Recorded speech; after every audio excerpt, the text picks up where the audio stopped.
So I think it's becoming evident to a critical mass that the world as we knew it is dwindling away.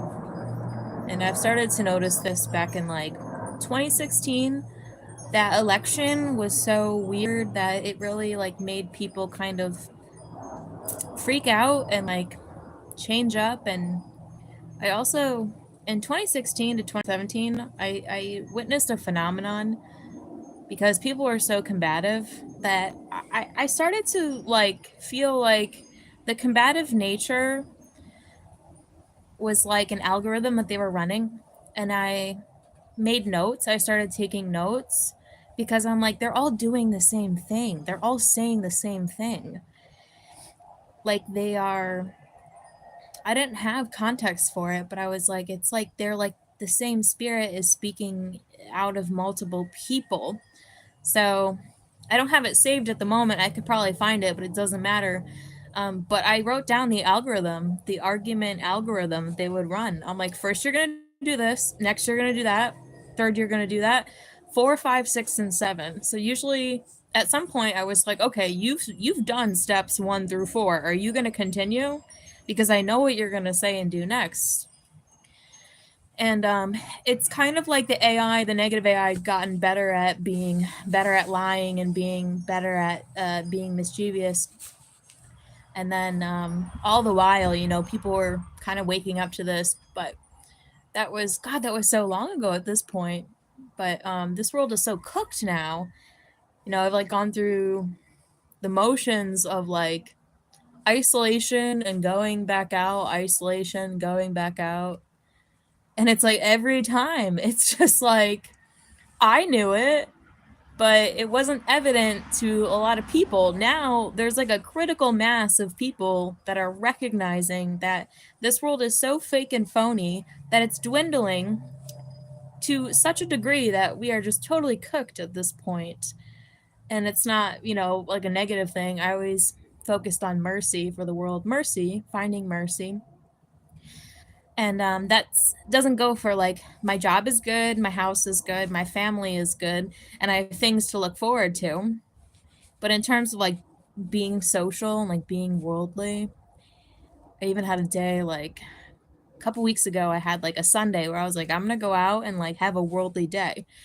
And you get, it was in like downtown Austin. Well, I lived in Austin, and it's like I came home with such a dopamine high, even though it wasn't even that fulfilling because it's like nobody fucking talks to me.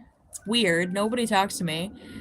I was just like on my own, having my own day. But it's like you collect all this dopamine, and then you come home and you're just like, that was stupid. Like there was this weird. I don't feel depression ever, but I felt this like weird depression, like a wave came over me because it was in such contrast to the heavenly feeling that I feel at home alone with God. There's like this, it's like better to be isolated with God than to be in a sea that you don't belong in. Someone was like, it's like you don't take a fish out of the sea, like you don't take a human out of God. So when you go back into your natural environment where the Holy Spirit and God resides, where your life is a solid foundation, you're like, it's in total contrast to the spirit that is in the world, that is in mass socialization, that is not your family, is not your friends. It's just weird. So, um, it's probably, you wonder how you just, it makes you wonder like how much weirder things can get in terms of behaviors. It makes you wonder like just how much weirder can it get? So it's evident that the critical mass is recognizing that, yeah, the world's largely falling away.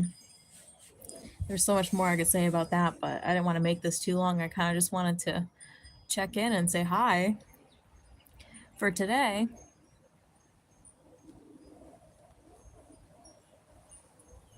You know, the dead internet theory that popped up in like 2020, 2021.